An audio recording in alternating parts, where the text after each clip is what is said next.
Mata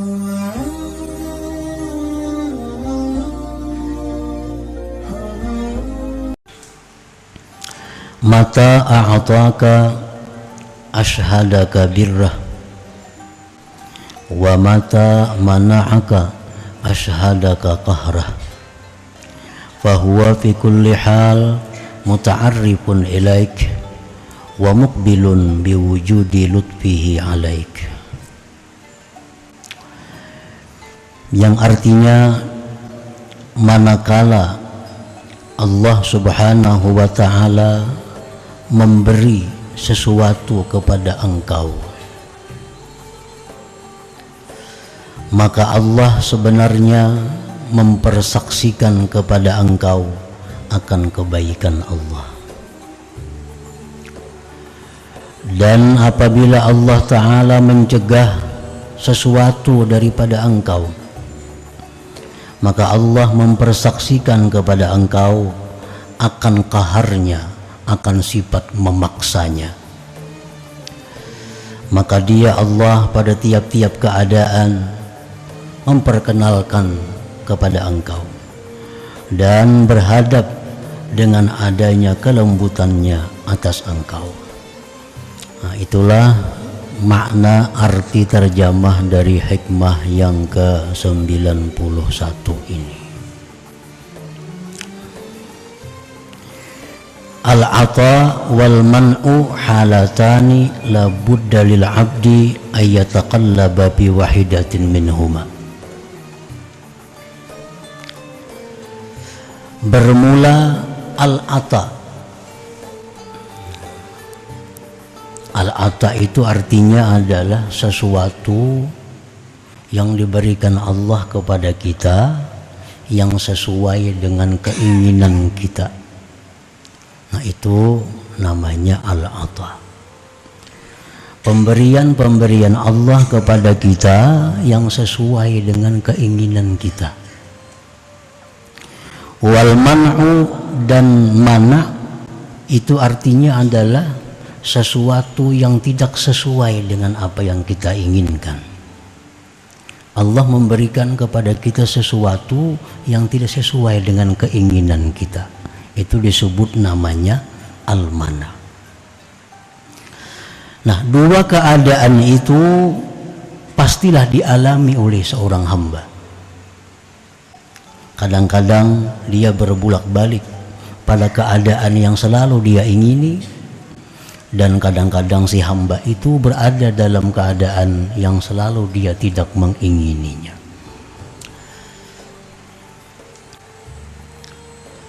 Fal ammal ata'u fahuwa tawarudun ni'ami minallahi ta'ala ilal abdi min afiyatin wa salamatin wa malin wa maskanin wa markabin wa tuma'ninati balin wa ghairiha minan ni'amil lati tafidu ilaih minallahi ta'ala.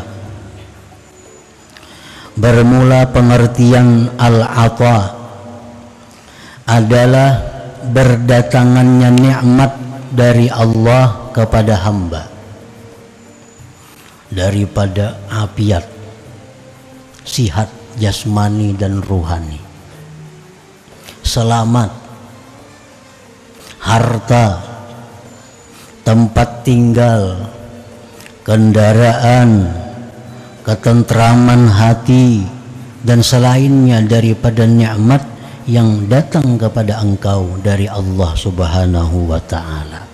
Itulah disebut dengan al-ata tadi. Allah mengalirkan kepada kita nikmat-nikmatnya.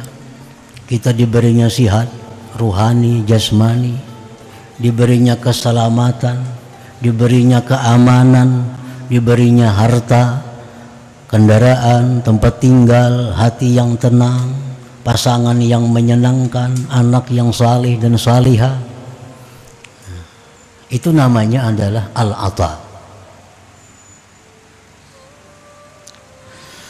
Nah, fa iza a'ataka fa'lam annahu talibuka an tashhada birrahu 'alaika fata'zumu mahabbatuka fi wa yazdadu syauquka ilaihi wa yaksuru syukruka fayazdadu na'imuka. Nah, apabila Allah Subhanahu wa ta'ala memberikan kepada engkau al-ata tadi, Allah berikan kepada kita nikmat-nikmat yang zahir dan nikmat-nikmat yang batin. Sihat walafiat diberi Tuhan, perasaan aman tentram, pasangan yang menyenangkan, anak yang bakti, yang salih dan salihah, kendaraan, kediaman yang bagus. Bila Allah memberikan itu kepada kita, ta'lam, maka ketahuilah annahu talibuka, bahwa Allah itu menuntut engkau antashhada birrahu alaik, bahwa engkau pandang, engkau saksikan kebaikan Allah atas engkau. Jadi setiap kali kita menerima nikmat, maka hendaklah kita lihat bukan nikmat itu yang kita lihat, hendaknya kebaikan Allah kepada kita. Kalau hendak melihat nikmat juga di belakang, yang pertama kita lihat kebaikan Allah dulu kepada kita. Setiap nikmat yang diberikan Allah kepada kita, itu Allah menuntut agar kita ini menyaksikan bahwa itu kebaikan Allah. Nah, bila mana kita bisa demikian, ada nikmat yang kita terima, kita melihat itu kebaikan Allah. Ada hal-hal yang menyenangkan yang kita terima, kita ingat bahwa itu kebaikan Allah. Nah, bila mampu demikian kita laksanakan, maka besarlah cinta engkau pada Allah. Akhirnya kita cinta kepada Allah. Makin banyak nikmat yang diberi Allah, makin besar cinta kita kepada Allah. Wa yazdadu syauqa ilaik, dan bertambahlah rindu engkau kepada Allah. Nah, makin bertambah nikmat, makin cinta, makin tambah rindu kepada Allah. Dan banyaklah syukur engkau, dan bertambah lagi nikmat yang diberikan kepada engkau. Nah, para muhibbin rahimakumullah. Jadi Allah itu menyuruh kita, bila kita diberinya nikmat, nah, hendaklah kita pandang kebaikan Allah kepada kita, supaya kita bisa mencintai Allah, bisa rindu kepada Allah. Bila kita dapat nikmat, yang kita rasakan, yang kita pandang itu hanya nikmat belaka, nah kita akan cinta kepada nikmat itu. Kita akan cinta kepada nikmat itu. Dan kita selalu ingin dalam nikmat itu. Nah, kalau kita pandang nikmatnya, kadang kita pandang yang memberikan nikmat itu. Padahal Allah tuh menghendaki, menuntut kita bahwa nikmat-nikmat yang diberikan ini agar menambah kecintaan kita kepada Allah yang memberikan nikmat itu.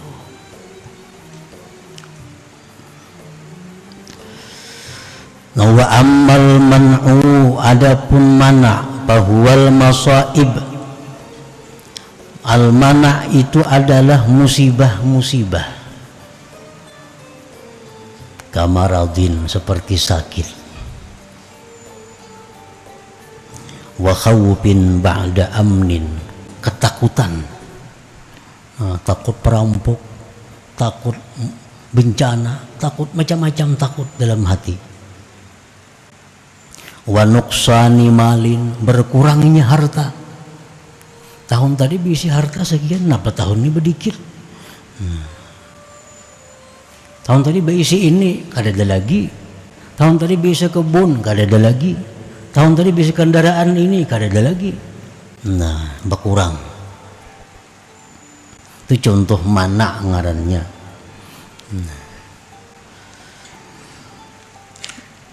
Jadi apabila Allah Subhanahu wa ta'ala amal man'u, adapun itu mana, maka itu adalah musibah-musibah, seperti penyakit yang datang, ketakutan, berkurangnya harta, durhakanya pasangan.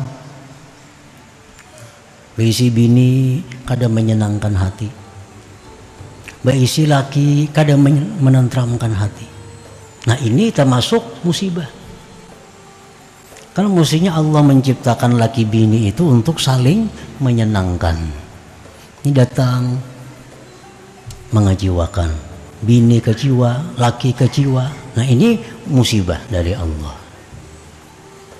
Wa uquqi waladin, anak nah mestinya taat, durhaka, diberi nasihat kada menurut, bilanya baka hendak kita kada kawa kada menuruti, diamuknya, diancamnya. Nah ini adalah bagian dari al-mana tadi. Wa ghairiha, dan lainnya lagi minal masaib, dari musibah-musibah allati saqaha Allah ilal abdi, yang Allah halau kepada hamba. Nah ini dua keadaan ini selalu kita alami. Hari ini kita dapat hal-hal yang menyenangkan, maka kita ingat itu kebaikan Allah. Nah hari berikutnya kita barangkali ada menjumpai hal-hal yang tidak sesuai dengan keinginan kita, maka itu adalah al-mana, musibah-musibah tadi.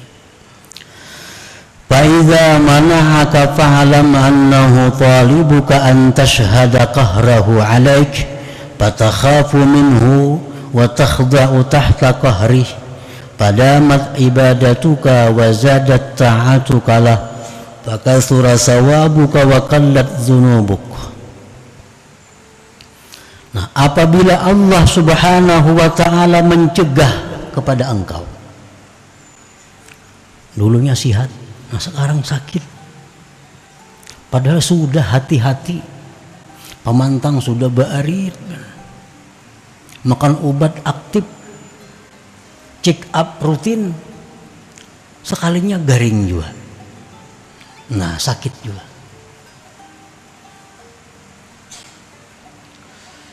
Harta yang dulunya banyak, padahal sangat hemat, pengeluaran ini berhitung bujur, masuk hari ini 100.000, pengeluaran 50.000 aja, bercatatnya orang nih, sekali setahun dihitung berkurang pada tahun dulu.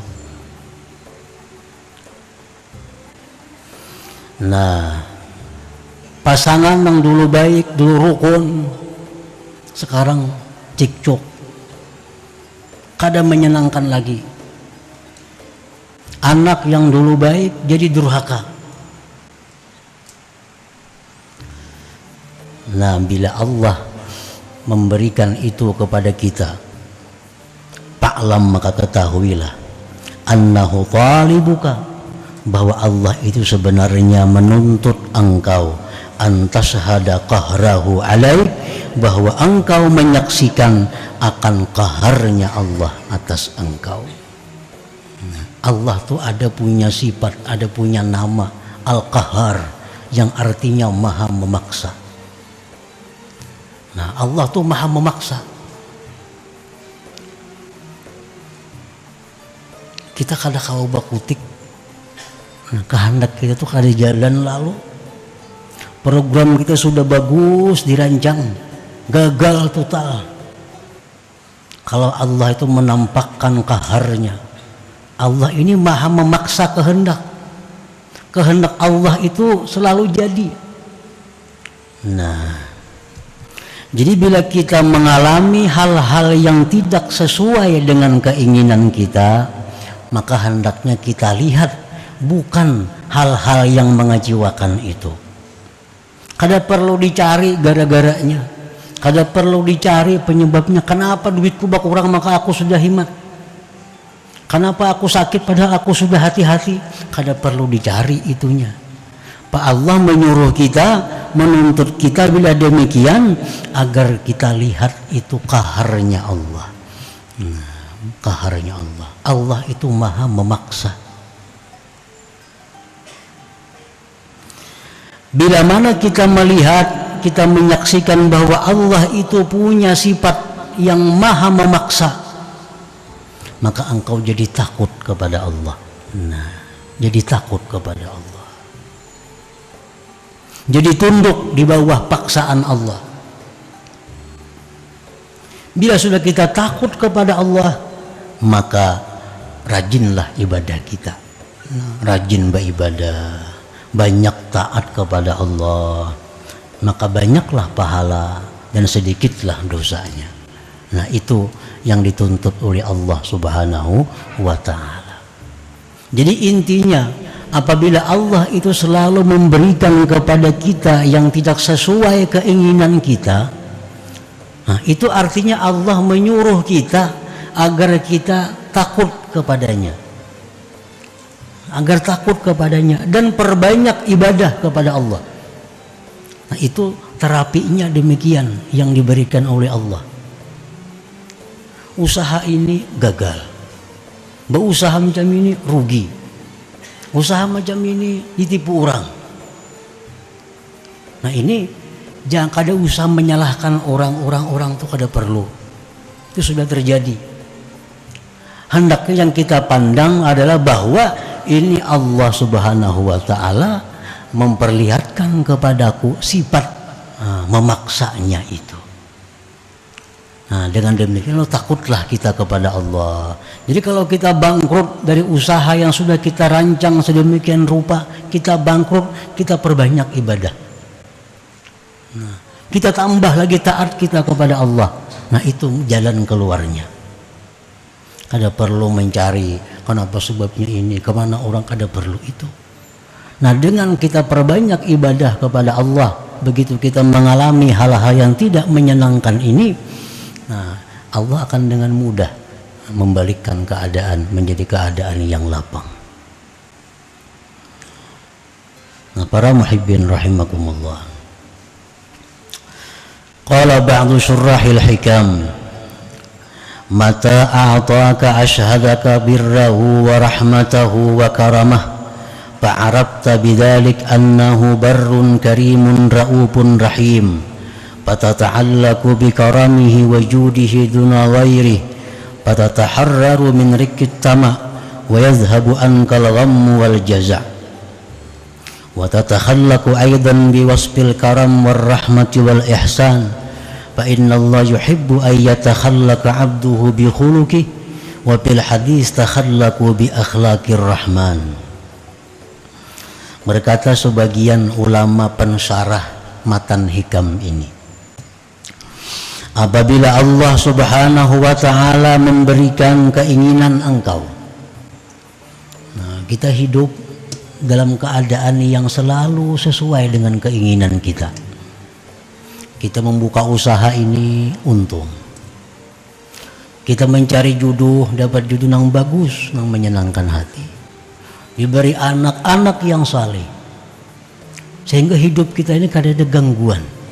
Nah, bila Allah memberikan kepada engkau demikian, itu Allah Subhanahu wa ta'ala mempertuntunkan kepada engkau kebaikan Allah, rahmat Allah, dan kemurahan Allah. Maka engkau kenal dengan demikian bahwa Allah itu maha baik, maha pemurah, maha penyayang, maha pengasih. Bila sudah kita kenal Allah itu baik, penyayang, pemurah, pengasih, maka bergantunglah engkau dengan kemurahan Allah, bukan dengan yang selain Allah. Namun sudah tahu Allah ini baik, sudah tahu Allah ini penyayang, sudah tahu Allah ini pelindung, bergantunglah dengan Allah, jangan dengan yang lain. Maka engkau terbebas dari tamak kepada makhluk, dan engkau pun hilang penyakit sedih dan duka cita. Nah, itu. Dan berakhlaklah kamu pula dengan sifat murahan, kasih sayang, berbuat baik, karena Allah itu suka bahwa berakhlak hambanya dengan akhlak Allah. Tersebut dalam hadis, takhallaku bi akhlaqir rahman berakhlaklah kamu dengan akhlak Ar-Rahman. Ar-Rahman itu artinya maha kasih di antara segala yang pengasih, lebih daripada rahim dan sebagainya. Pemaaf itu datangnya dari Ar-Rahman. Penyayang datangnya dari Ar-Rahman ini. Penyelamat datangnya dari Ar-Rahman ini. Pelindung datangnya dari Ar-Rahman ini. Pemerhati datangnya dari Ar-Rahman ini. Nah, jadi Allah menyuruh kita berakhlak dengan akhlak sebagaimana Allah menghadapi kita. Kita diberinya kesenangan, maka hendaklah akhlak kita ini menyenangkan kepada orang. Allah memberi kita perlindungan, hendaknya akhlak kita ini memberikan perlindungan kepada orang. Allah memberikan akhlak kepada kita sebagai penyantun, kita pun berakhlak sebagai penyantun. Nah, itu artinya Allah menuntut kita demikian dengan nikmat-nikmat yang diberikan kepada kita itu.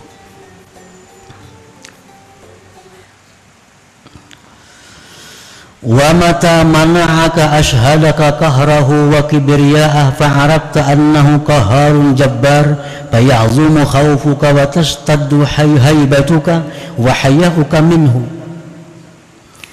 Bila mana Allah mencegah engkau, kita hendak sihat ternyata sakit, hendak berduit ternyata jadi miskin, hendak hidup bahagia ternyata susah. Nah, itu Allah memperlihatkan kepada engkau bahwa Allah itu yang berkehendak dan memaksakan kehendaknya. Maka engkau tahu bahwa Allah itu qahar, yang memaksa, yang mengalahkan, jabbar, yang memaksa. Kalau sudah tahu bahwa Tuhan kita itu qahar, mengalahkan, macam-macam sudah program. Konsultan diundang, luar biasa programnya nih. Tapi Allah punya program juga, dan program Allah itu mengalahkan punya siapapun. Kita rancang, berulah sedemikian rupa. Kalau terjadi ini jalannya. Terjadi ini sudah diatur. Itu program kita, rancangan kita. Tapi Allah punya program juga yang mengalahkan, melumpuhkan program kita itu. Jabbar, Allah memaksa. Bagaimanapun kita berkehendak, itu Allah memaksakan kehendaknya. Nah, jadi kalau sudah kita hidup dalam keadaan seperti itu, selalu kada sesuai dengan keinginan kita, maka kita tahu bahwa Allah itu bersifat qahar, jabbar. Maka besarlah takut engkau kepada Allah. Nah, timbul takutan lawan Tuhan. Nah, jadi hendaknya kalau kita mengalami kegagalan, hendaknya itu menambah takut kita kepada Allah. Berarti ada yang maha mengalahkan kita. Kita mengalami kegagalan dalam suatu rancangan kita, itu menambah takut kita kepada Allah. Kita sakit, hendaknya takut kita bertambah kepada Allah. Harta kita berkurang, hendaknya takut kita bertambah kepada Allah. Fala jarama annallah yu'azzimuka wa yukrimuka wa yahfazuk. Maka bila demikian halnya, Allah pasti akan memuliakan engkau, mengagungkan engkau, dan memelihara engkau. Kalau kita ini ditimpa musibah-musibah,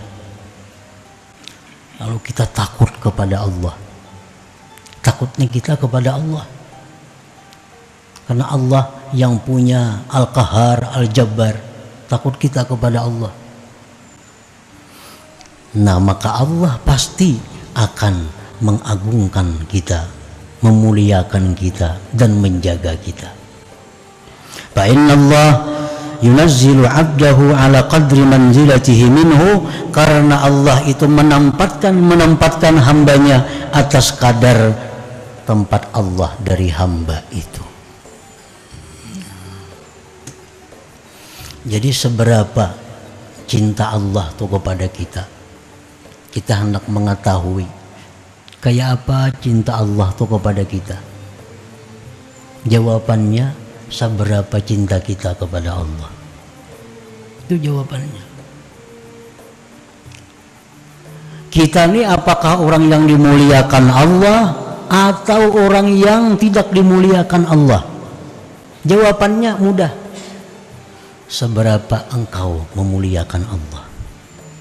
Nah, seitulah Allah memuliakan kita. Jadi kalau kita misalnya lebih mencintai harta daripada mencintai Allah, nah begitulah Allah menilai kita. Kalau kita lebih mencintai anak istri daripada Allah, demikianlah kedudukan kita di sisi Allah. Nah, fa innallaha yunazzilu 'abdahu ala qadri manzilatihi minhu. Allah itu menempatkan hambanya atas kadar tempat Allah dari hamba. Nah, kalau kita ini selalu Allah, orang yang paling kita cintai adalah Allah, berarti Allah pun sangat cinta kepada kita. Kalau kita orang yang paling memelihara undang-undang Allah, Allah pun akan sangat memelihara apa-apa yang diberikannya kepada kita.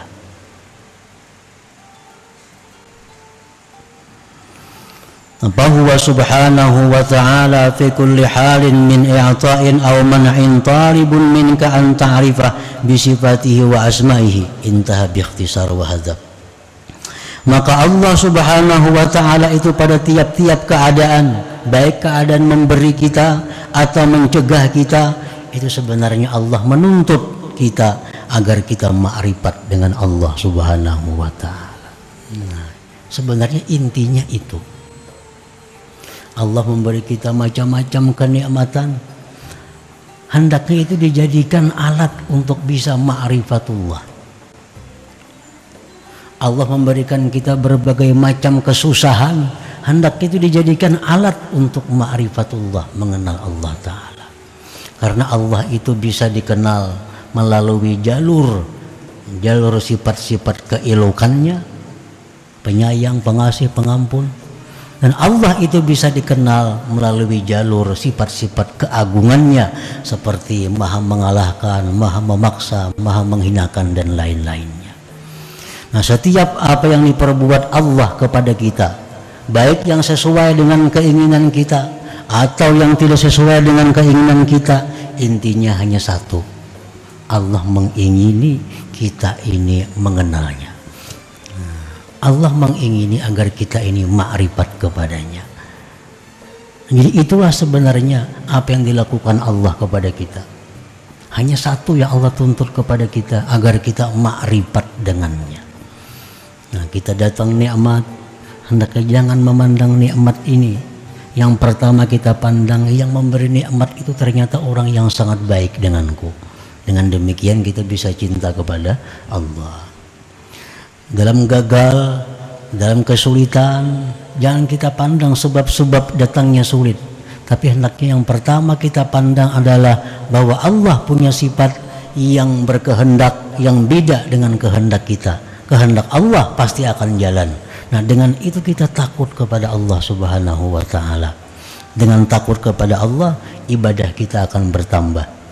Nah, jadi intinya semuanya adalah membawa kebaikan kepada kita bila kita bisa memahami, bisa memaklumi apa yang diberikan Allah kepada kita itu. Nah, para muhibbin rahimakumullah, selanjutnya hikmah yang ke-92 ila hadratin Nabi sallallahu alaihi wasallam. Al-Fatihah. Ar-Rahmanir Rahim. Maliki yaumiddin.